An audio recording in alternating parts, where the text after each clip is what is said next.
né, acompanhando aí o cronograma. Eu, particularmente, eu comentei isso com você, eu gostei bastante da estrutura do curso, né? Eu já estou formado em psicomotricidade aí desde 2001, 2002. Trabalho na área, né, diretamente com a psicomotricidade no meu dia a dia e com a Aham, formação de profissionais nas universidades desde 2004, né? tá. Então, já trabalhei com diferentes cursos, né, de formação, diferentes áreas e também na psicomotricidade.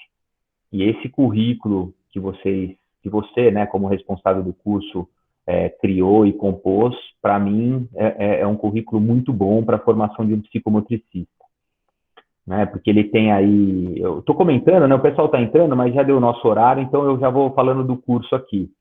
Ele tem essa Beleza. primeira estrutura, né, da psicomotricidade, que é, que é, é, é acho que é importantíssimo, né, para a gente entender um pouquinho, né, essa introdução da psicomotricidade, para entender um pouquinho o histórico da ciência, né, como ela surgiu, e os preceitos e os conceitos da ciência. Uhum. Falar em avaliação psicomotora é imprescindível em qualquer curso de psicomotricidade, né? A gente tem cursos aí, é psicomotricidade terapêutica, psicomotricidade educacional. Eu não gosto muito dessa separação, porque o psicomotricista é um psicomotricista, né? Então, se ele vai atuar na educação de maneira preventiva, ou se ele virar a trabalhar mais ligado à área da saúde, né, à área terapêutica, ele precisa ter uma formação de base, inclusive de avaliação psicomotora. Dentro da educação, a Uhum. gente não vai avaliar, mas a gente tem que ter um olhar clínico. Então, a gente tem que conhecer um pouquinho, né, sobre o desenvolvimento, sobre baterias de avaliação, até porque a gente tenha recursos ali com um repertório para observar. E é o que eu falo, na educação a gente não avalia, mas a gente detecta. E esse olhar Tá. clínico, esse olhar avaliativo, né, permite que o educador não só intervenha da maneira ali que ele atua, sendo ele um educador físico, um pedagogo, né? Então ele consegue ali modificar um pouco a sua didática para intervir educacionalmente, ou até tenha subsídios para encaminhamento, né? Para conversa com os pais, familiares e o encaminhamento de uma maneira bem assertiva e segura.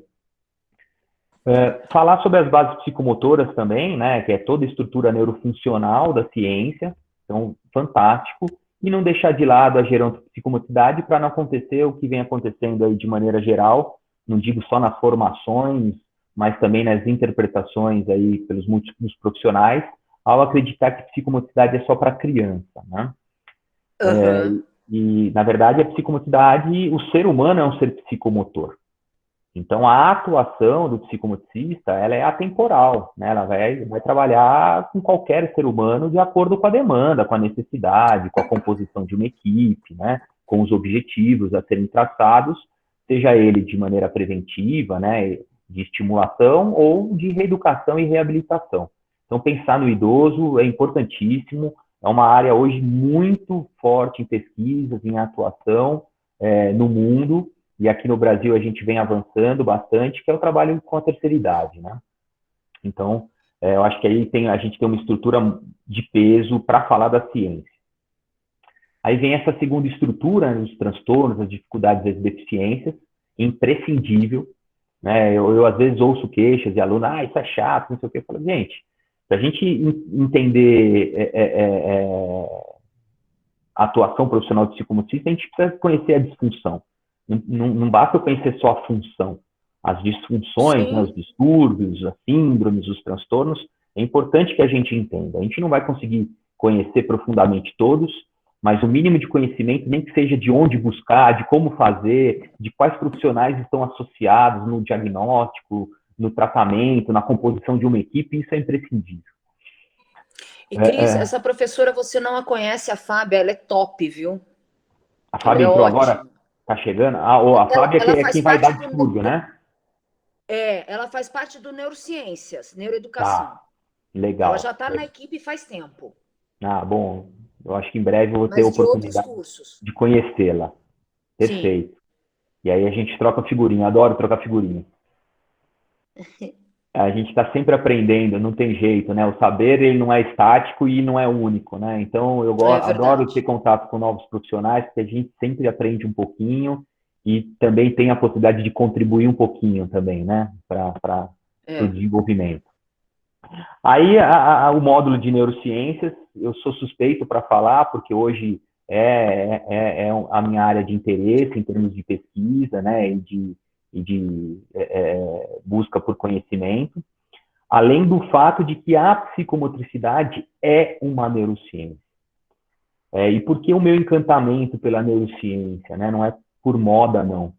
É porque, para mim, né, a partir da formação de psicomotricidade, a compreensão do funcionamento do sistema neurológico trouxe muita significação para a minha atuação na época como educador físico, né, como um professor de educação física de escola, ao mesmo tempo que é algo que eu não consigo conceber ainda, a gente ter no nosso país formações como a do educador físico e como a da pedagoga, eu vou falar só desses dois profissionais, posso acrescentar até da psicologia, por exemplo, sem Uhum. ter dentro da cadeira da graduação aula de neurociências ou de neurologia. Então, eu me formei em educação física no ano 2000, tive anatomia, mas não tive neurologia. E hoje eu me questiono, como é que posso ser um educador sem saber como é que funciona o processo de aprendizagem? É surreal, né, isso, né? Para mim é É, incompreensível e ao mesmo tempo hoje, inconcebível. E aí, hoje, no caso da psicomotricidade sendo uma neurociência, não tem como a gente, por mais que a pessoa já tenha visto, né, alguém que venha fazer o curso já tenha tido módulo de neurologia na graduação ou algum curso que tenha visto, aqui a gente vai rever algumas questões importantes, quem nunca viu vai ter a formação e, ao mesmo tempo, o olhar tá na relação com a psicomotricidade. Então, a gente consegue, dentro do olhar neurológico e neurocientífico, a correlação com a psicomotricidade. E aí, aquilo que eu te comentei, né, esse módulo de motricidade e emoção, eu vibrei quando vi, porque eu vou falar um pouquinho, né, sobre a ciência e vocês vão entender o porquê eu vibrei com esse módulo, tá? E aí, por último, né, eu acho que é o que faz o curso ter um valor também ímpar, é o módulo de prática. Né? Não dá para a gente falar em psicomotricidade só com teoria. A gente precisa viver isso, né? A gente precisa experimentar, a gente precisa conhecer maneiras, né? Eu já tive pessoas que me perguntavam, psicomotricidade trabalha só com técnicas, ou a psicomotricidade é só trabalho manual, então diminuindo muito, né, o olhar abrangente da ciência. E a hora que a gente começa a entender que o ser humano é um ser psicomotor e qualquer ação voluntária, intencional do ser humano é um ato psicomotor, o leque de práticas ele é infindável. Então eu posso estar num uhum. parque, num parquinho, né, um parque público, sozinho ou com uma criança, com um idoso, e dali, daquela vivência livre, daquela exploração livre, ou daquela estrutura física que eu tenho ali, eu construí atividades psicomotoras. Né? Então, ela não se reduz a técnicas, ela não se reduz ao jogo, ela não se reduz ao brincar. Ela, na verdade, quando a gente olha para a prática, é um olhar mais profundo e mais objetivo sobre as vivências corporais, físicas, de interação, de socialização. Então, é legal que a gente tenha essa estrutura composta aí pelos 4 módulos para poder discutir essas questões que eu estou colocando, ao mesmo tempo correlacionar a teoria com a prática. Então, veja, olha, gente, numa prática como essa, quais bases psicomotoras estão envolvidas aqui? Para a gente chegar à conclusão que é indissociável não só os 3 domínios humanos, como toda a funcionalidade humana, né? Uhum. Muito bem. Então, você está de parabéns, tá, Realmente Rê? ontem. Hã? Você está de parabéns. Ah, mas ele está sendo modesto, ele me ajudou, ele me Não era ajudou. para contar, poxa.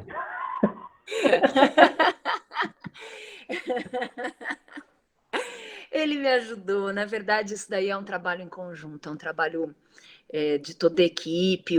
O Bruno também tem uma responsabilidade muito grande nesse projeto nosso. Está muito bonito mesmo. Inclusive com a E nossa aproximação, né? Foi ele que nos apresentou. Então ele tem que ser grato a ele. exatamente, exatamente, ele é o responsável. Mandei até um WhatsApp para ele: entra, vê se você tá por aí. Se você estiver sem fazer nada, passa por aqui para dar um beijo. É, ele tá ficando marrento agora, o bicho tá. Né? É que ele tá famoso com os livros. Então, é verdade, é verdade. Cris, vou te deixar à vontade, meu querido. Muito Tá joia. obrigada. Fica à vontade com a turma, tô por aqui. Tá bom. Eu que agradeço mais uma vez o convite, a oportunidade de estar aqui dividindo um pouquinho dos conhecimentos com vocês. Eu vou projetar agora, pessoal, alguns slides que eu preparei, né, para dar um norte para nós, e não só isso, para que facilite também aí um pouquinho da compreensão de vocês ao integrar as informações auditivas, né, das minhas explanações e visuais aí da projeção dos slides, tá bom? Então vamos lá, para a gente começar a discutir um pouquinho a ideia desse nosso encontro de hoje, né? Além de poder promover um pouquinho do curso, a gente discutir um pouquinho a introdução sobre a ciência, né? Psicomotricidade ou a neurociência, psicomotricidade, e estabelecer de uma maneira bem objetiva, né, a relação dela com o desenvolvimento e, consequentemente, com a aprendizagem. Eu vou tentar ser o mais objetivo possível, porque a profundidade desse conteúdo é gigantesca. Vocês viram aí pela estrutura do curso que só de psicomotricidade nós temos 100 horas, né? E eu vou tentar enxugar isso aí ao máximo em 1 horinha, tá? Com vocês. Então,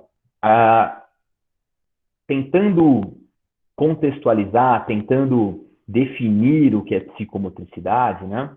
Ela é uma neurociência da área da saúde. Legal a gente colocar isso agora, porque aqui no país, pelo histórico da nossa ciência, ela chegou e hoje tem uma validação, um conhecimento muito mais ligado à área da educação e ainda menos na saúde, apesar de que nos últimos 5, mais especificamente os 3 anos, eu tenho visto e recebido muito mais contato da área médica, coisa que antigamente não tinha, né? Praxe de muitas especialidades médicas é encaminhamento para terapia cognitivo-comportamental, ABA, terapia ocupacional, fisioterapia, mesmo porque poucos profissionais conhecem a psicomotricidade e a contribuição que ela tem compondo toda essa equipe multiprofissional. E ela é uma ciência da área da saúde, até pelo surgimento dela, né, que tem um surgimento no início do século passado, né, mais especificamente na França, ligado à psiquiatria, né? Então, as descobertas, o surgimento da visão psicomotora do ser humano veio e surgiu da psiquiatria. E a atuação foi ali na área médica e, com o avanço da ciência, conhecimento da ciência, ela acabou entrando para a educação sobre um olhar preventivo, né, se assim eu posso dizer, um olhar para gerar o desenvolvimento de maneira saudável. Então, ela tem esses 2 viés de atuação profissional dentro da educação, né, para trabalhar de uma maneira a prevenir problemas de aprendizagem, distúrbios e transtornos de comportamento, de conduta, né? Quando a gente tem uma saúde no desenvolvimento, a gente previne essas questões. E na área da saúde, dentro dos centros clínicos e terapêuticos, UTIs neonatais, né? Aqui no Brasil ainda a gente não tem esse grande avanço, mas aos poucos a ciência está se difundindo e crescendo. Então é uma área profissional hoje em expansão.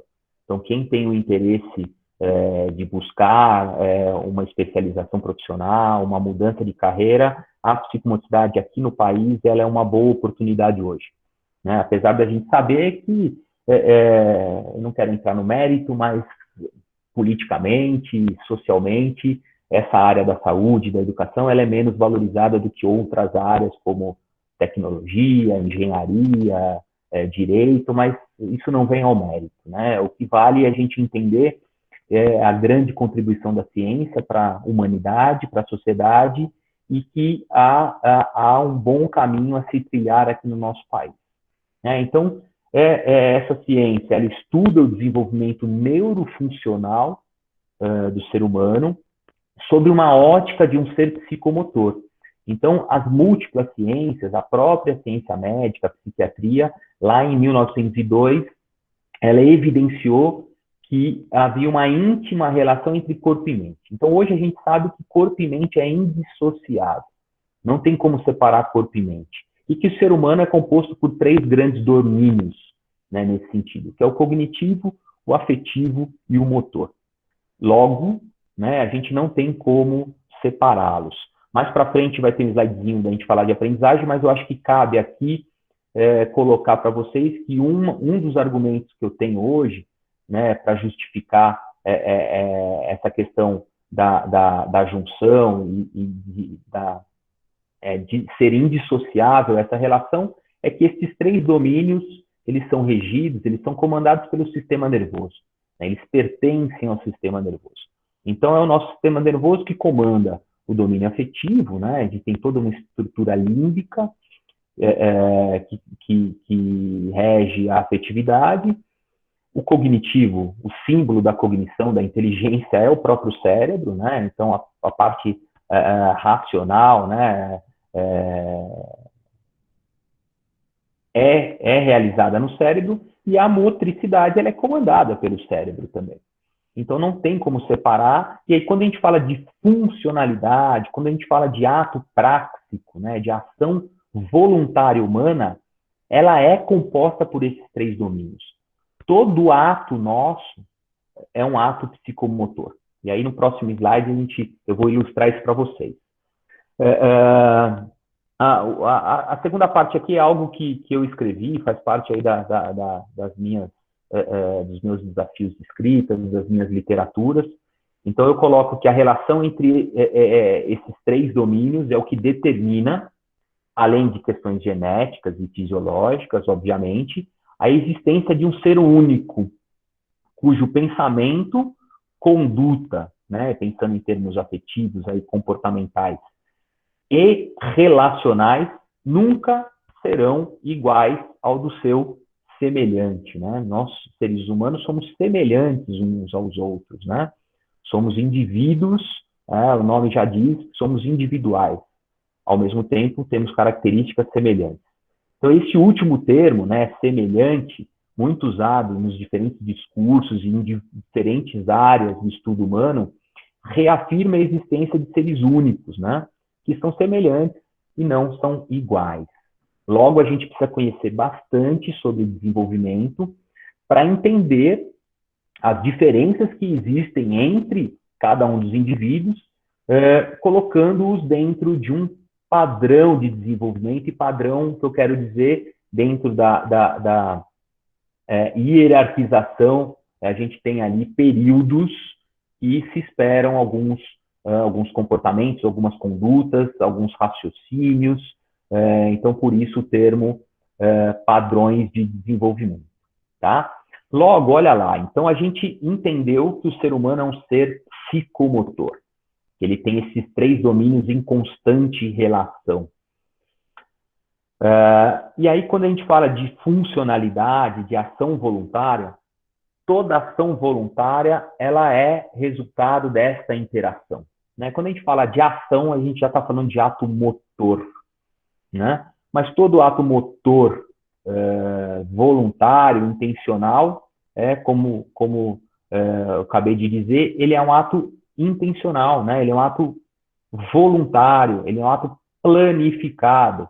Então, nós estamos falando aí de um aspecto racional, cognitivo, gerindo esse ato. E, ao mesmo tempo, a afetividade, ela está, eu ia falar como plano de fundo, como base, mas ela também é o start, né? Então, por isso que eu coloco, né? A afetividade envolve um querer. Esse querer é o que nos impulsiona às aprendizagens, aos desafios. E para que eu me impulsione, eu preciso me sentir minimamente capaz. Então, tem toda uma questão aí que envolve autoestima, envolve autoimagem, envolve a própria personalidade da pessoa, que é composta e desenvolvida por meio de todas as relações estabelecidas por ela. Então, eu tenho ali um domínio afetivo que me põe em prontidão. Bom, estou aqui, gente. Recebi o convite da Renata, aceitei de pronto e estou aqui na frente do computador, olhando para um buraquinho na tela dele e acreditando que todos vocês aí, porque eu sou, o meu ego é grande, acreditando que vocês estão aí aficionados e super interessados no que eu estou dizendo. Né? Então, me impulsionei para isso. Agora, me impulsionei porque eu me sinto minimamente capaz.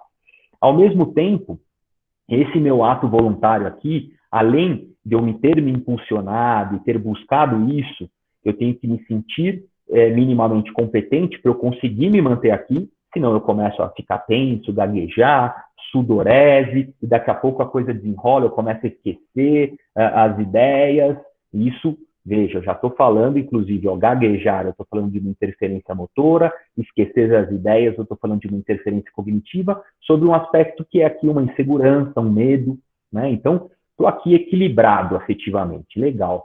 Esse equilíbrio afetivo permite que eu utilize os meus recursos motores, então que ele me permita, por isso poder, né? Que ele me permita articular a minha motricidade orofacial para estabelecer um ato motor aqui, que é de fala, né? E junto desse ato motor, um discurso. Né? Então, o discurso envolve um conhecimento que não é só linguístico, mas é científico para aquilo que eu quero passar aqui como objetivo. Então, a junção desses três domínios gera o saber. Nós só sabemos fazer algo quando há essa integração entre eles. Então, vou dar um exemplo aqui. Eu sei dirigir um automóvel. Por que eu sei dirigir um automóvel? Primeiro, porque um dia eu me interessei em aprender, por qualquer que seja o motivo, me senti minimamente capaz e me impulsionei a sentar atrás do volante e girar a chave da ignição.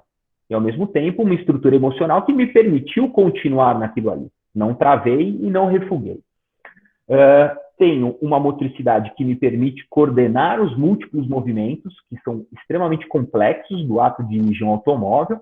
Enquanto uma perna faz um movimento com uma intensidade, com uma velocidade, a outra faz outro movimento com uma intensidade, com uma velocidade, uma mão faz um movimento no câmbio, a outra faz outro movimento, enquanto a cabeça está fazendo um movimento e os olhos estão fazendo outros.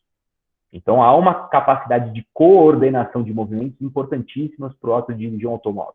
Mas para que eu chegue lá, eu tenho que ter vivido uma série de vivências motoras, desde lá do bebê, de conseguir ficar em pé, né, de agir contra a ação da gravidade, depois correr, saltar, chutar, pular numa perna só, amarelinha, agarra a bola, arremessa a bola, se pendura, se balança. Então, todas essas habilidades fundamentais, motoras, vão se desenvolvendo no meu cérebro e, ao mesmo tempo, permitindo que, com o amadurecimento desse cérebro, eu comece a combinar e coordenar essas múltiplas habilidades motoras em prol de objetivo, que é o ato de dirigir. E aí, quando eu começo a falar de objetivo, eu estou falando de um conhecer.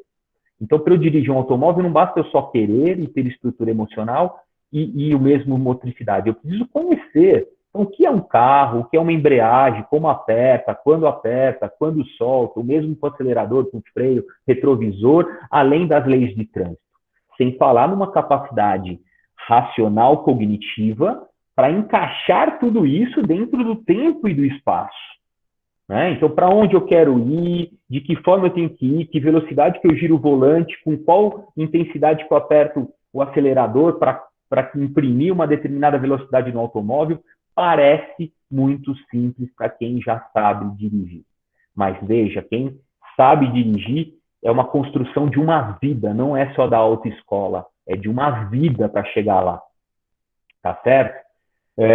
Se eu conhecesse tudo isso, pudesse, fui atleta, desenvolvi minha motricidade, mas morresse de medo, eu não saberia dirigir um automóvel. Não, mas eu tenho estrutura emocional aqui para isso, né? Tenho uma habilidade motora para isso, mas não consigo lidar com as múltiplas informações. Aí eu tenho um atraso cognitivo, tenho dificuldades, não fui bem educado, não fui bem estimulado, estabelecer raciocínios. Bom, não sei dirigir um automóvel.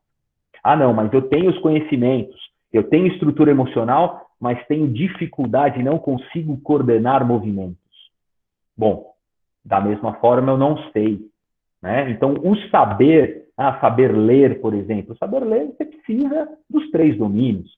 Saber cozinhar, você precisa dos 3 domínios. Então, não tem como separar. Isso faz parte da vida humana.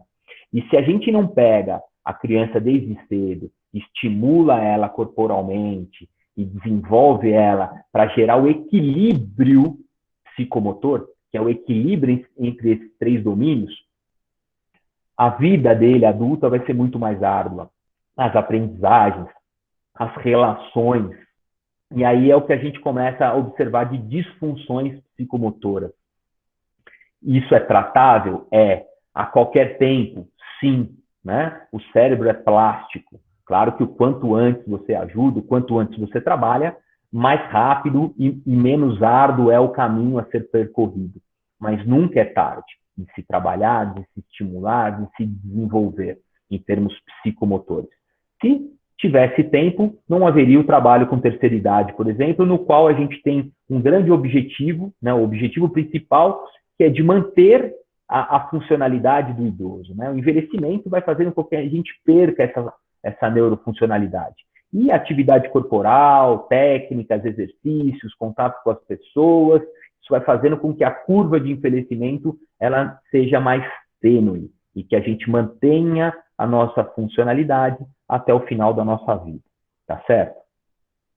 Bom, aqui eu trago uma citação do Dr. Julián de Arruaguerra, para muitos, né, o pai da psicomotricidade.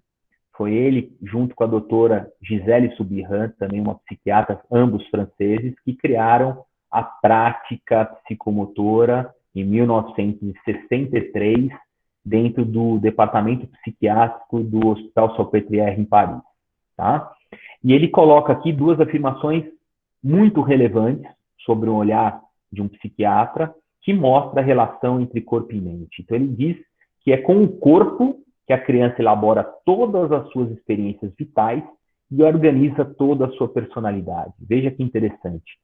Então, ele coloca que é com o corpo que ela vai elaborar as suas experiências vitais.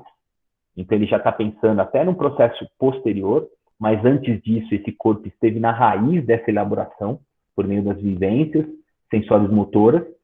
E é por meio desse corpo e da relação que ele estabelece, não só com o próprio corpo, mas com o corpo do outro e com o espaço, que ele constrói a sua personalidade. Então, nós somos, em termos de personalidade, o que somos hoje, por conta de toda a nossa história de experiência de vida. E quando a gente fala de experiência de vida, não tem como não ser corpórea. Não só dos movimentos, cinéticos, né? Mas também, né, dos estáticos, das experiências até inclusive mais intelectuais. Isso é uma coisa que eu coloco muito nas minhas formações. Quando a gente fala de corpo, movimento, a gente está sempre pensando na situação cinética, mas corpo também é estático. Então, silenciar, calar-se, não responder frente a um ato agressivo também é ato motor. Quietar-se é ato motor. Para eu aprender na escola, eu preciso parar, né? Ter freio inibitório. Então, parar para ouvir, parar para ver, e com isso conseguir interpretar, conseguir processar informações e, ao mesmo tempo, ter um corpo organizado para responder. Se eu estivesse pulando aqui agora e tendo que falar com vocês, muito provavelmente eu já teria falhado não só na informação, mas no ato motor. Tá certo? E quanto mais falhas a gente vai tendo, mais frustrações a gente acaba tendo, e aí essa nossa autoimagem, essa composição da nossa personalidade será menor do que ela poderia ser. Né? Professor. Por favor. Temos um comentário da Franciele aqui. Ela falou: eu tenho a CNH, mas tenho medo de dirigir. E trauma, pois minha mãe faleceu de acidente de trânsito. ela deixou esse comentário. Eu acho que no momento que você estava falando do ato Legal, de legal. Né? A Franciele aí, agradeço até a colocação da Franciele, né? Ela vem aí para corroborar com o que eu estava comentando com vocês, né? Veja, ela é habilitada, mas se eu entendi bem, hoje ela não dirige, né? Eu vou colocar que ela não sabe dirigir, né? E aí não estou falando de capacidade, até porque a Franciele é habilitada, mas o trauma que ela tem, o medo que ela tem, né, a impede de dirigir. Se eu pudesse dar um conselho para a Franciele, né, não a conheço, mas um trabalho aí emocional ajudaria, né? Então, um trabalho psicológico, alguém para bater o papo, para dividir, para trabalhar algumas relações ligadas a esse trauma, que é um trauma significativo, né, a perda da mãe. Ao mesmo tempo, talvez seja importante, aí precisaria conhecê-la pessoalmente, o trabalho corporal associado ao trabalho emocional contribui muito e traz resultados mais breves, porque é um trabalho concreto. Então, muitas vezes, lidando com o nosso próprio corpo, percebendo, né, o nosso corpo, reconstruindo uma imagem do corpo, e aí a gente vê, às vezes, que a gente subjuga, isso é difícil. Não, na hora que você vai fazer, fala, nossa, eu sou capaz, nossa, eu consigo. Isso vai reconstruindo a autoimagem e vai minimizando alguns medos, né? Porque, puxa, se eu consigo fazer isso que é tão difícil, né? Poxa, eu acho que eu também consigo fazer aquilo lá, né? Que é a capacidade de raciocínio de transcendência, né? A gente transfere um conhecimento para outras questões semelhantes na nossa vida, né? Então, Franciele, fique tranquila, tá? Basta você querer. E aí, você querendo, você é super capaz. Temos também outro comentário, professor, aproveitando que você está respondendo alguns comentários. Não tem problema. A Gilcélia França perguntou, como podemos estimular as crianças em casa? E também temos outro comentário sobre a pandemia, mas não entra no estímulo de crianças. Aí eu te passo esse comentário depois. Tá bom. Então eu vou responder o da Juscelia agora. Juscelia, como a gente pode estimular a criança em casa? Eu vou colocar a princípio que é muito relativo, porque vai depender, né, da idade da criança, vai depender do espaço que a gente tem, da disponibilidade que a gente tem, do tempo que a gente tem. Agora, tentando responder de maneira mais concreta, eu vou colocar assim para você, de N formas ou de qualquer forma, tá? Pensando em estimular de maneira global. Veja, correr, né, pelo espaço que se tem, subir, escalar no sofá, pular de um sofá, virar cambalhota na cama, se pendurar. A criança bem estimulada ou que teve liberdade desde cedo para explorar o corpo, dentro de casa, pela natureza da criança, ela mesma se estimula nesse sentido, né? Ela escala os batentes da porta com os pés, com as mãos, você pega ela em pé, no braço do sofá, pulando no sofá, fingindo que é o Buzz Lightyear, deixa a gente até de cabelo em pé quando a gente descobre algumas coisas que eles fazem. Mas ainda mantendo essa linha do global, algo que eu tenho orientado muitos pais é fazer a criança participar dos afazeres da casa, fazendo solicitações, combinados com as crianças. Então, assim, poxa, ele colocar uma mesa, ele subir no banco para pegar um mantimento que está no armário, é autonomia, né? Se a gente desenvolve a autonomia da criança, mesmo trancafiado dentro de casa, ele está se estimulando porque ele está ali autônomo fazendo, ele não está passivo na dependência, tá? E assim, quando a gente solicita, quando a gente faz a criança participar, a gente também não... Por que eu falo de educação psicomotora? Porque no primeiro momento a gente está olhando para o motor, para a ação motora, mas toda ação motora requer um planejamento, é uma solução de problema, então ela está trabalhando o cognitivo, e nessa situação que eu estou colocando para vocês, a gente não deixa de trabalhar o afetivo, porque quando a gente pede ajuda para a criança, a gente pede colaboração, subjetivamente nós estamos falando para ela, eu acredito em você, eu preciso de você e eu confio em você. Então, é um caminho comum de orientação. Além disso, vamos cozinhar junto, vamos fazer receita junto, bolinho, né? Em vez de eu comprar massinha, poxa, eu tenho farinha, tenho óleo, né? Tem hoje receitas super simples de biscoitinho, que faz lá a massa, prepara a massa, depois a criança com as pecinhas modela do jeito que quiser, ou ela faz igual massinha mesmo, faz uma trancinha, faz um enroladinho, põe no forninho para assar, 20, 30 minutos depois está pronta a bolachinha. Esse é outra dica que eu dou.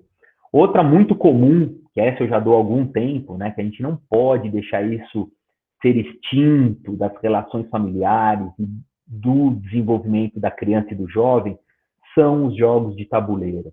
Gente, desde o jogo simples de carta, do Uno, né, eu tenho feito alguns posts no meu Insta de algumas atividades de jogos que eu tenho feito com meu filho, coisas que são do nosso conhecimento, né? Desde um jogo simples de carta de um rouba-monte, um jogo do mico, Uno, e aí até caminhando para os jogos mais complexos, né? Os jogos de tabuleiro, do Ludo, um banco imobiliário, um tapa certo, né, para trabalhar a atenção, tempo de reação. Então, assim, como eu disse, é infindável os recursos que a gente tem. Basta a gente ter tempo e dedicação para que a gente possa estimulá-los de diferentes formas. E aí, para finalizar, a gente falou de ajuda com os afazeres, mas peça sempre ajuda para os seus filhos, né? Hoje eu tenho recebido com uma certa frequência crianças com atraso no processamento auditivo, né? Então, o que eu vou falar para vocês aqui não é uma afirmação científica, então não posso dizer que é por conta disso que eu estou vivendo próximo de mim cada vez mais um aumento de número de casos com atraso no processamento, mas avaliando e observando e acompanhando a rotina das famílias aqui da minha região, do público com o qual eu tenho contato, o que a gente faz cada vez menos hoje para a criança é pedir alguma coisa para ela. E quando a gente solicita algo para a criança, ela tem que processar a informação auditiva. Por exemplo, filho, vai lá no quarto e pega o óculos do papai. Veja, olha quanta informação tem. Sem falar da questão psicomotora que eu já falei, né? Do cognitivo, do afetivo e do motor. Mas falando do processamento auditivo, vai até o quarto. Então, significa que ele tem que se deslocar do ponto da onde ele está até o quarto. E ele tem que ter noção de espaço e o conhecimento da residência, um conhecimento linguístico para saber o que é quarto. Ponto. Eu não disse qual quarto. E aí eu estou até exigindo dele que ele subentenda que é o meu quarto onde eu deixo o meu óculos. Eu disse para ele ir até o quarto buscar o meu óculos. Então ele tem que chegar no quarto, ele tem que fazer uma busca visual, então tem que ter uma coordenação visoespacial para localizar um óculos. Ele sabe o que é um óculos? Tá. E é o óculos do papai, não pode ser qualquer outro óculos. E eu também não disse qual óculos, pode ser o de natação, mas subentende que é o meu óculos de grau. E eu disse para ele trazer para mim, então ele tem que segurar esse óculos e transportar esse óculos de volta até mim. Então, isso é um processamento de informação. É um ato intencional, um ato prático, como resposta, como solução ao problema que eu lidei pela via auditiva. Então, eu dei uma situação problema. Né? A situação problema não começa lá no primeiro ou segundo ano na escola com os probleminhas matemáticos, né? Ou com as perguntinhas da apostila. Começa no dia a dia. Né? Desde quando o bebezinho quer passar embaixo da cadeira, ele bate a cabeça até que ele entende que ele tem que abaixar um pouquinho mais para passar. Ali já é um trabalho psicomotor, né? Tem um trabalho cognitivo ali que ele tem que se organizar corporalmente. Então, é menos elaborado, perto do que uma criança mais velha vai apresentar, mas não deixa de ser solução de problema. Tá? E é por isso que o Arruria Guerra coloca que a evolução da criança é sinônimo da conscientização e do conhecimento cada vez mais profundo do próprio corpo. Porque quanto mais eu me movimento, quanto mais me vivencio experiências, mais eu amadureço neurologicamente e, consequentemente, mais eu me conheço. E quanto mais eu me conheço, mais eu conheço o mundo ao meu redor. Então, a codificação do meio, eu só entendo que existe outro quando eu entendo que tem o eu. Eu só consigo ter noção de espaço quando eu tenho noção de corpo, porque o meu corpo é referência do espaço. Quando quem teve a oportunidade de voltar na escola que estudou, ou na casa que morou quando criança, depois de adulto, a sensação que a gente tem do espaço é que, nossa, meu, que pequeno que ficou esse espaço, né? Parecia ser um quintal tão grande. Mas o que acontece? A sua referência de espaço naquela época era de um corpo de 1,5 m, de 1,10 m, né? De umas perninhas curtinhas, que para atravessar aquele quintal você dava 20 passos. Hoje, você tem lá 1,70 m, 1,80 m, e aqueles 20 passos se tornaram apenas 7. Então, a sua percepção de espaço, ela não é só visual. Se fosse, você teria a real noção do tamanho do espaço. Nossa noção de espaço é construída com o corpo.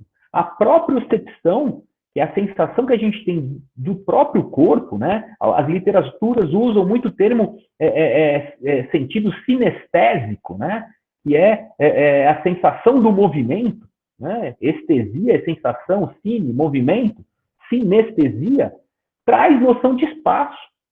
Então, a gente não conta quantos passos a gente dá no nosso quarto, mas a gente sabe exatamente se o espaço é grande ou pequeno pela quantidade de passos que nós damos, né?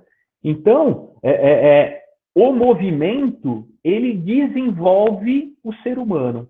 E aí, quando a gente fala de desenvolvimento, né, então nosso objetivo hoje é falar um pouquinho da introdução da ciência, que eu acho que eu consegui dar para vocês, falar pontualmente do desenvolvimento e a relação de tudo isso com a aprendizagem. Então, a gente precisa conceber 2 pontos principais sobre desenvolvimento. Que é um ponto anatômico, né, e o funcional. Né? O anatômico, a gente está falando de uma questão fisiológica, orgânica, física, né? Então a integridade dos sistemas. Este corpo físico interage com o meio, construindo a estrutura funcional, né? Então a integridade dos sistemas, ele dá condição de interagir, e a cada nova interação eu tenho o desenvolvimento dessas estruturas neurológicas, neurofuncionais. E a interação, ela está ligada com o meio, né? Isso é a família, é o meio social, é o meio cultural, né? São os amigos, os ambientes, né? E também com os objetos. A gente, muitas vezes, em algumas literaturas, em algumas ciências, fala interação com outro, interação social, mas esquece que a gente também tem interação com estruturas e espaços físicos. Vou dar 2 exemplos básicos. Para mim, que era educador físico, existe uma regra universal que é assim: não se chuta a bola de vôlei e não senta em cima da bola. Não se chuta a bola de vôlei e não se senta em cima da bola, porque você vai estragar o material. Você vai deixar a bola oval. E ela não vai servir mais para a finalidade dela. Esse é um ponto. Outro ponto. O nosso comportamento corporal não é o mesmo quando a gente está num show de rock ou num estádio de futebol, ao comparar com uma sala de cinema ou uma sala de teatro, na qual estas 2 últimas eu tenho que me conter e silenciar, e no estádio de futebol ou no show, eu tenho ou eu posso me expandir corporalmente. E essa semelhança a gente vive desde cedo na escola. O comportamento dentro da sala de aula não é o mesmo do comportamento do pátio ou da quadra de aula. Então eu ensino a criança a parar. E eu ensino a criança a se mover. E ao mesmo tempo entender o momento certo de se mover e o momento certo de parar. Olha espaço-tempo aí, né? Então a literatura tenta descrever o que é noção de espaço, o que é noção de tempo, mas fica muito raso. Eu gosto de analisar no cotidiano, que aí a gente começa a ter dimensão do que é tempo e espaço. Na verdade, tudo é tempo e espaço. Metafísica fala sobre isso, ciência humana, espiritual, o que você quiser, a gente está falando de tempo e espaço. Tá certo? E é uma das funcionalidades psicomotoras, né, que a gente se desenvolve, né, que a gente desenvolve por meio de toda essa interação, né, que é interpessoal, né, extrapessoal, e que modifica a relação que nós temos intrapessoal, da inteligência emocional, individual, tá certo? E é esta que vai me permitir novas relações, e aí é o desenvolvimento cíclico, né, o espiral ascendente. Bom, uma afirmação agora, então, que a gente chega como conclusão de tudo isso que eu estou discutindo com vocês, né, que, diante desta visão psicomotora de ser humano, a aprendizagem se faz por intermédio da relação com o mundo. E a nossa relação, né, o nosso instrumento de relação é o corpo. O corpo que faz com que eu esteja presente num determinado lugar, é por ele que eu recebo as informações do meio, é nele que eu processo e é com esse corpo que eu respondo. Sem ele, né, sem ele ter um bom desenvolvimento para que ele se torne uma ferramenta da minha mente, eu tenho menor condição, eu me prejudico, eu empobreço as minhas relações e a formação dessa minha individualidade do ser que eu sou. Logo, né, como a gente já falou, o movimento, né, vai permitir a formação da personalidade, porque é ele, no início da vida, que vai gerar o desenvolvimento cognitivo e afetivo. Então, o bebezinho lá, os primeiros anos de vida, toda a ação motora da criança faz com que ele comece a se desenvolver neurofuncionalmente e, com isso, codificar a si, o meio, o outro, e por meio dessas esses movimentos, das suas experiências e das suas conquistas que você tem pelo movimento, você vai formando a sua personalidade e a sua autoimagem, a sua autoestima. Então, o bebezinho quer chegar no brinquedinho, ele rasteja e consegue. Ele apoia a mão no sofá e fica em pé. Para daqui a pouco ele querer buscar o brinquedinho em cima da mesa, ele sobe na cadeira e consegue. E se a gente não limitar o desenvolvimento da criança, a cada nova etapa, a cada nova fase, ele vai conquistando por meio do corpo os seus objetivos e os seus desejos. E isso lhe fortalece emocionalmente. Quanto mais vivido o corpo, mais segurança gravitacional você tem, consequentemente, mais segurança emocional você tem. Quanto menos vivido, a chance de você ter menor segurança emocional é muito maior. E a pergunta que eu sempre faço, quando eu estou nas minhas formações, é assim, salvo raríssimas exceções, né, para quem trabalha em escola, ou todos nós passamos pela escola, olhando a nossa experiência lá atrás como aluno, né, então, salvo raríssimas exceções, quem são os alunos mais extrovertidos na escola? São os bem-sucedidos na aula de educação física, né, desenvoltos corporalmente, ou são os menos bem-sucedidos na aula de educação física? E a resposta que eu sempre recebo é essa, né? Ah, não, são os alunos que são melhores na educação física tendem a ser mais extrovertidos. Então, aí já mostra a relação entre corpo e afetividade, entre movimento e emoção. Né? Por isso que eu vibrei ali com um módulo. Né? Então, quanto mais eu me movimento, quanto mais me conheço, quanto mais me desenvolvo, mais eficaz eu sou. E quanto mais eficaz eu sou, mais seguro eu serei de mim. Então, por isso o movimento, por isso a importância do corpo, que a partir de um determinado momento, então a criança começa a desenvolver as suas percepções de maneira mais clara e responder de uma maneira mais organizada a partir dos 4 anos, mas principalmente a partir dos 7 anos, na entrada de uma fase operatória, né, num momento onde o pico maturacional de mielinização, de organização do cérebro, passa a ser da região frontal, ele utiliza esse movimento de uma maneira mais consciente, mais elaborada, então mais coesa, harmônica e precisa nas suas relações com o meio. Então, veja, ele está na origem e ele está no produto final, o movimento.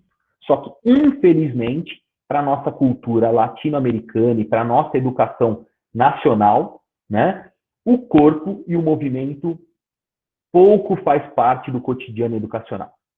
Agora a gente vem aí vendo na BNCC referências ao movimento, mas essas referências elas já existiam desde a minha formação lá como educador físico. Mas na prática, a gente está vendo ao longo dos últimos 20, 30 anos o espaço, né, do corpo, da exploração, da vivência, da expressão cada vez menor dentro da educação latino-americana. E não é só a brasileira, gente. Isso é latino-americana. Parte disso está ligado, sim, a um contexto social que a gente vive, né, de uma insegurança pública, né? Então, o problema de segurança pública que a gente tem faz com que, desde cedo, nós sejamos culturalmente mais matriarcais, mais patriarcais, mais superprotetores e com um sentimento de que estamos atrás e temos que correr atrás.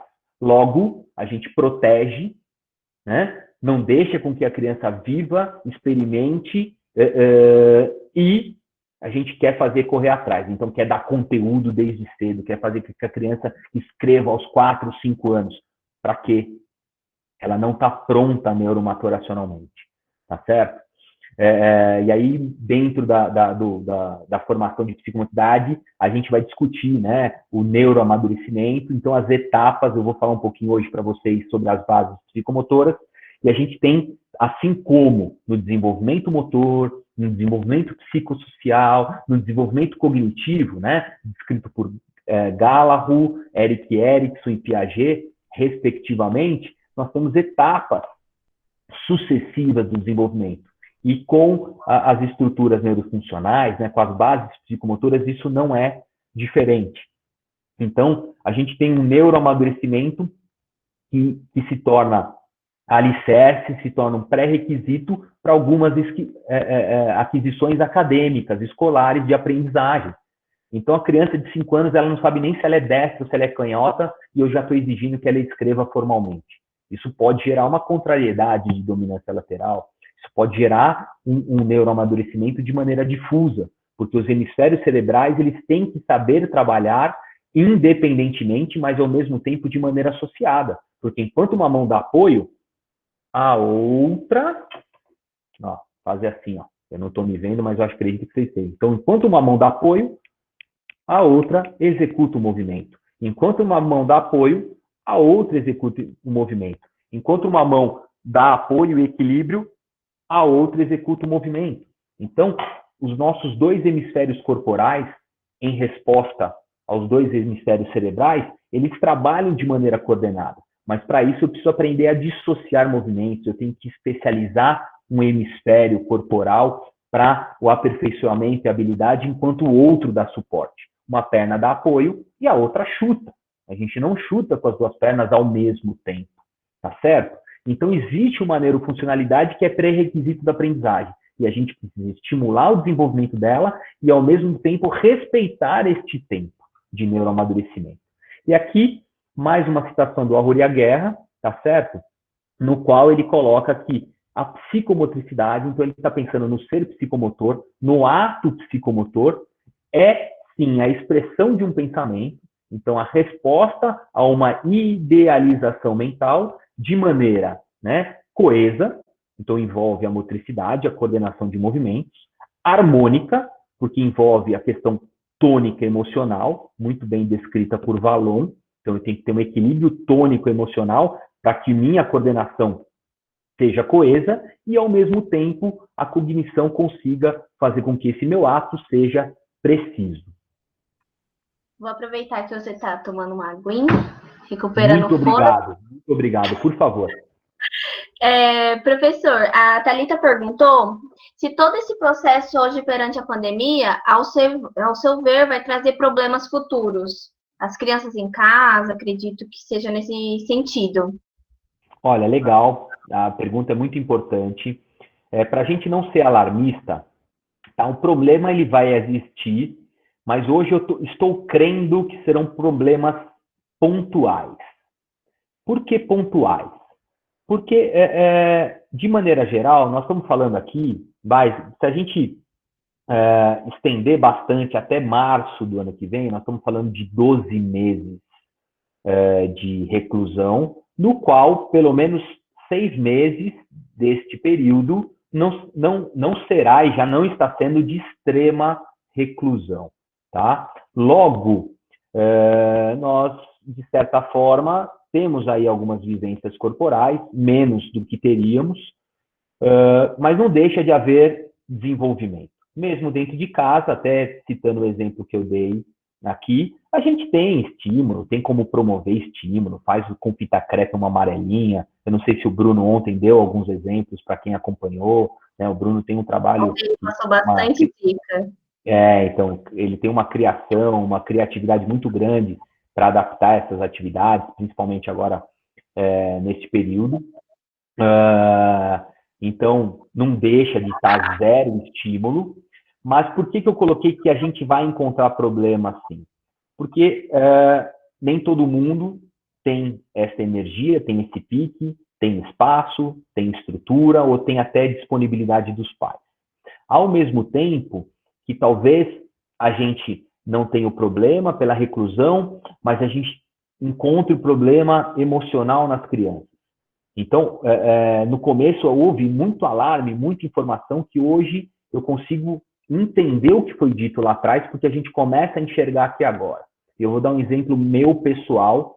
Meu filho tem 7 anos, ele toma extremo cuidado. Então, assim, a gente não assiste telejornal em casa, então a gente não expõe ele às informações cotidianas da televisão. Ele não assiste novela, ele não acompanha, então, os conflitos. Mas a gente falou para ele, ó, tem que tomar cuidado, coronavírus e tal, né? Ouve um pouquinho. Então, assim, é um menino que hoje toma todos os cuidados. Ele não sai da porta da minha casa sem colocar máscara. Esses dias eu estava com a máscara baixa. Ele, pai, você tá fora, como se fora da bolha de casa a gente fosse ser contaminado. Mas tudo bem. Eu desci com ele ontem, aqui do meu trabalho, na rua de baixo, para comer um pastel na feira. Legal. Então, assim, o menino mostra a saúde, porque ele topou ir, ele foi numa boa comigo e tal. Mas chegando na feira, a gente foi comprar um caldo de cana, eu pedi uma garrafinha, que eu ia trazer para ele tomar, e a moça, gentilmente, deu para ele um copinho de uma amostra, para ele tomar. Ele pegou o copinho, só que ali ele travou. Aí eu falei, filho, você não vai tomar? Não, pai, eu não quero tirar a máscara. Falei, filho, não tem problema. Não quero. Dá aqui pro papai. Puxei minha máscara, tomei o copinho, dei para ele, ele logo, já, na barraquinha, álcool gel na mão, por quê? Porque ele tocou num copinho. Bom, beleza. Aí a gente atravessou a rua, foi buscar os nossos pastéis, eu estava ali pagando, falei, filho, pega o saquinho com a moça. Ele pegou. Né? Então, estou colocando aqui que ele demonstra para mim uma saúde, porque ele não está em pânico, não está em paura, mas veja, ele pegou o saquinho, eu terminei de pagar, ele entregou o saquinho na minha mão, aí na hora eu já saquei o movimento, peguei o saquinho na mão dele, ele alquinho já na mão dele. Bom, até aí, beleza, subi, vim com ele, né? A gente tem tomado todos os cuidados, né? Bom, também higienizei, saquinho e tal. Chegou aquele, não, pai, tem que limpar o saquinho inteiro. Eu falei, filho, como é que eu vou jogar álcool aqui, pastel? Não tem problema, o papai não tá encostando e tal. Botei num prato. Aí ele falou para mim, pai, eu chegar em casa, eu vou ter que tomar um banho. Eu falei, claro, filho, a gente tem que tomar banho e tal. Ele falou, não, sabe o que é, pai? As pessoas estavam encostando em mim na feira. Então eu já falei, putz, será que isso não pode gerar daqui a pouco uma fobia social ou um problema até de toque, né? Não é toque do transtorno. Agora me fugiu a palavra, gente. Se alguém puder me ajudar, é o compulsivo obsessivo, né? Obsessivo compulsivo. Mas em termos de toque físico, né? Então, assim, eu acredito que a gente vai encontrar, sim, inevitavelmente, sequelas desse período, mas em termos gerais, em termos psicomotores, eu acho que nada tão significativo, porque a gente consegue trabalhar. Então, por exemplo, algo que eu venho discutindo com as escolas que eu faço assessoria, nessa área da psicomotricidade. Eu tenho falado para eles, olha, pensando já no retorno no ano que vem, tá, gente? Não estou falando que vai ser, nem que não vai ser, mas construindo 2021 para a escola. Então, a gente já está elaborando uma sondagem, mas uma sondagem psicomotora, não a sondagem da alfabetização, para que a gente possa fazer leituras de como está a coordenação motora da criança, seja ela na dinâmica global, seja ela na praxia fina, de como está essa relação física, se a criança está aceitando abraço, se ela não está aceitando abraço, para que a gente possa acolher a criança, trabalhar com alguns temas, com algumas palestrinhas e dinâmicas, e ao mesmo tempo criar atividades para tentar suprir um ano com pouco estímulo, né? Porque a criança que está tendo acesso, e aí vou usar o exemplo do meu filho, está lá fazendo as videoaulas, mas a professora está do outro lado, ela não está vendo se ele está segurando direito no lápis, se ele está com movimento, uma postura do braço correta. Por mais que ela fique vigiando na tela, ela não consegue ter esse controle. E mesmo que ela observe e fale, olha, ô Telzinho, corrige a sua apreensão do lápis. Cara, ele vai corrigir se ele quiser e se ele for capaz, né? Então ela não consegue intervir diretamente sobre isso. E aí o ano que vem a gente vai tentar suprir por meio de algumas práticas e de um olhar mais clínico sobre o desenvolvimento da criança. Então é um trabalho que eu já venho desenvolvendo, mas por isso que eu coloquei para vocês que eu não acredito que a gente vai ter aí grandes problemas em termos psicomotores, por conta do tempo de reclusão. Tem crianças que ficam 6 meses, 1 ano internadas em hospitais e nem por isso ficarão sequeladas psicomotoramente para o resto da vida. Agora, socialmente, emocionalmente, eu acredito que a gente vai ver um pouco mais de casos e a gente vai ter consequências um pouquinho maiores. Isso vai depender muito de como o poder público, de como a imprensa, de como a própria família, a sociedade vai lidar com isso. É muito difícil, a professora Renata até comentou, tão difícil tudo isso. Está chegando já 1 horinha de palestra, eu acredito que todo mundo está gostando. É um conteúdo bem extenso, né, professor? Não dá para resumir tudo em 1 hora. O Mike Júnior perguntou, na verdade, a Nayara antes perguntou, como estimular o adolescente sair do computador? Você conseguiria resumir, dar alguma dica?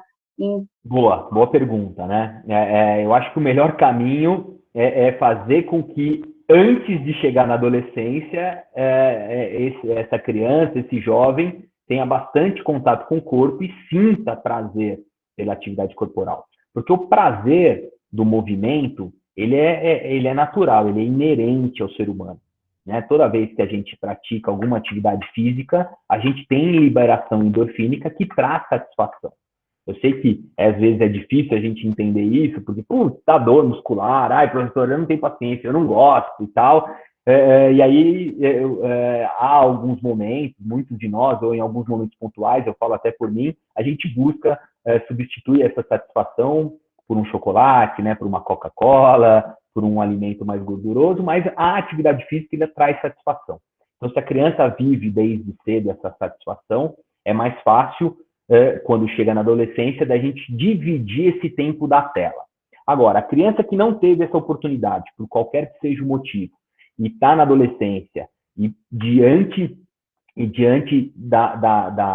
do prazer, né, das descobertas que a tecnologia traz e das oportunidades que traz, a gente tem um trabalho um pouco mais árduo, mas eu não vejo outro caminho a não ser a conscientização. Então a gente precisa trabalhar por intermédio do cognitivo com esse jovem, mas também promover algumas práticas a princípio daquilo que ele desperte algum interesse corporais, nem que seja uma pura e simples caminhada,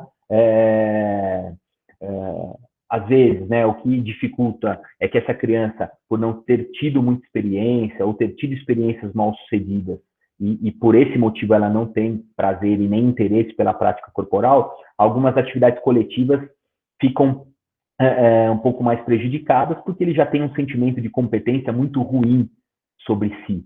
E aí ele não quer porque ele fica exposto, né? Nunca desenvolvi, sou descoordenado e vai jogar vôlei, vai jogar futebol? Não vai, né? Vai ser o último a ser escolhido, aquela coisa que a gente conhece socialmente. Então, buscar práticas mais individuais, né? De repente, uma luta, uma capoeira, uma bicicleta, uma brincadeira que seja, vamos jogar aqui peteca com a parede. Então, tentar trazer para esse jovem uma prática corporal que o satisfaça. E aí começar por tempos mais curtos, que não adianta chegar, vamos, 2 horas de treino hoje, não adianta, né? A gente tem que ir gradativo, tudo é gradativo. Então, 15 minutos hoje, 15 minutos amanhã, desafio, né? Ter o cuidado para que ele seja bem sucedido, né? Para que seja algo que ele proponha, algo que ele seja minimamente capaz. E se eu propuser algo que ele não consegue fazer, muito pelo contrário, não vai gerar prazer, vai gerar nova frustração. Por isso que o ideal é não deixar chegar na adolescência sem um desenvolvimento psicomotor adequado. Mas chegou, legal, vamos gerar o convencimento, a conscientização, mostrar para ele que é um caminho legal, que é positivo, que vai trazer ganhos, Então, às vezes, falar dos ganhos, não só físicos, mas também emocionais, para uma relação aí amorosa, para uma relação social, até muitas vezes esportiva, porque não deixam de ter desejos, né? Fica lá obscuro guardado, mas não deixa de ter desejo. Esse jovem, um dia ele quis participar do jogo, ele quis brincar de pega-pega, ele quis, então isso está ali guardado, mais ou menos isso, tá, gente? Aí a individualização fica até mais fácil da gente fazer uma leitura do perfil psicomotor, um conhecimento da personalidade, para poder propor e dirigir, nortear o melhor caminho a se trilhar. Entendi, ótimo, professor. Eu acho que se eu tivesse sido estimulada quando eu era criança, talvez eu gostasse mais de esporte ou atividade física, realmente. O Mike perguntou qual a diferença entre educação física e psicomotricidade. Você consegue elencar alguns pontos? Posso, claro. Veja, em termos teóricos, literais, né, a educação física ela está olhando para o desenvolvimento motor. Né? Então, a minha formação de educação física, hoje eu sei que a coisa está evoluindo, a própria ciência está melhorando, mas ela não deixa ainda de ter uma essência em um olhar única e exclusivamente para a motricidade humana, né? Então, para as capacidades físicas, para as habilidades motoras, né? O que, se ficar só nisso, é um erro, né? Porque, para efeito de estudo, de pesquisa, o educador físico vai se aprofundar na motricidade humana, mas na atuação, seja ela desportiva, né, de academia ou até de escola, nós estamos lidando com seres psicomotores. Então, a gente precisa ter um olhar mais além. A minha busca pela especialização na psicomotricidade, no primeiro momento, era de melhorar a minha atuação como educador físico, porque na prática cotidiana da escola, eu tinha alguns conflitos, algumas situações, desde uma criança que se negava a fazer uma aula, a uma criança que, por mais que eu tentasse ensinar, ela não conseguia aprender, mas que a graduação, por me ensinar só sobre motricidade humana, eu não sabia o que fazer. E aí, ao conhecer um pouquinho mais a psicomotricidade, me deu mais recursos para intervir e melhorar a minha atuação como educador físico. E aí eu acabei me afastando da quadra de aula, porque a minha vida profissional rumou para o outro lado. Então, literalmente falando, essa é a grande diferença. A educação física está olhando só para a motricidade e a psicomotricidade está olhando para um todo, né? Agora, na prática eu vou te dizer que eu não deixei nunca de ser um educador físico. E os meus conhecimentos da educação física me ajudam muito como psicomotricista, porque eu sou um grande conhecedor de motricidade humana e o psicomotricista atua sobre o corpo do outro, com o corpo do outro, né, para gerar esse desenvolvimento integral e o equilíbrio entre esses três domínios. Eu tenho uma capacidade motora, cognitiva e afetiva para me tornar um cidadão, né, um produtor social capaz de me relacionar, de produzir socialmente, de estar aqui dando aula, de participar de encontros, de grupos, né? Tem o meu grupo de futebol, tem o grupo da bagunça, né? A gente tem N grupos aí, né? Então, mas o que me permite estar inserido aí socialmente é esse equilíbrio psicomotor. Senão eu ficaria recluso na frente de uma tela, dentro de casa, assistindo filmes, ou então só olhando para livros, negando outras oportunidades que a gente tem. Conheço um amigo que sonha em viajar, mas ele não viaja porque ele tem insegurança, né? Ele tem medo de acontecer alguma coisa e ele está longe de casa. Poxa, mas se a gente tiver medo de estar longe de casa, a gente não vai para o trabalho, né? Então, são questões que a gente precisa trabalhar, tá certo? Então, basicamente isso. A atuação é muito semelhante. O psicomotricista não substitui o papel do educador físico, tá? O educador físico, dentro da educação, ele tem o seu papel cravado, regulamentado. Nos países desenvolvidos, o psicomotricista, ele compõe uma equipe multiprofissional de orientação pedagógica dentro da escola. Ele não atua na aula de educação física, mas ele atua na orientação do educador físico, do pedagogo, junto com uma equipe composta por psicóloga, psicopedagoga, fonoaudióloga, na detecção do desenvolvimento das crianças e na orientação dos profissionais, estes, sim, promotores do desenvolvimento e da aprendizagem. Nossa, que incrível, professor. Só para finalizar aqui a parte das perguntas, se alguém tiver mais alguma pergunta, pode mandar. Tem muita gente te parabenizando, belas palavras, fantástico, obrigado. gratidão. A Elaine comentou que a filha dela ficou com um pouco de toque, mas agora, depois de muita conversa, ela melhorou. A professora Renata também está aqui com a gente ainda. O professor Bruno Rosseto deu uma palavrinha aqui, sem querer entregar, mas graças ao Cris, tive o prazer de conhecer essa incrível ciência e mergulhar de cabeça dia a dia. E aí, Brunão? Brunão foi meu aluno em 2 cursos de pós-graduação, o de Educação Física Escolar e o de Psicomotricidade, e hoje é um parceiro profissional, né? Então é um exemplo aí de profissional que buscou a especialização para se tornar o profissional que é hoje. Parabéns, Bruno. Tenho grande satisfação de ter você como parceiro hoje. Tá todo mundo parabenizando. Falaram aqui que poderia ter desse encontro, ter essa semana por um mês. A gente tem o nosso curso de psicomotricidade, eu acredito que a gente já tenha conversado bastante sobre isso. E a Thalita falou, só tenho a parabenizá-lo por todo o conhecimento que nos ofereceu. Obrigada e gratidão, foi de imensa valia. Gente, eu que agradeço a oportunidade, então eu vou agradecer mais uma vez a Renata, ao Bruno, né, que me trouxe, me oportunizou de hoje compor aí a equipe, né, regida e coordenada pela Renata, e ao mesmo tempo agradecer a presença de todos, né, que dedicaram tempo aí para poder, acreditando e confiando um pouquinho, não só na Renata, mas na curiosidade de me conhecer, para quem não conhece, e acreditando aí nesse pedacinho de conhecimento. Muito pouco, tem bastante coisa, realmente.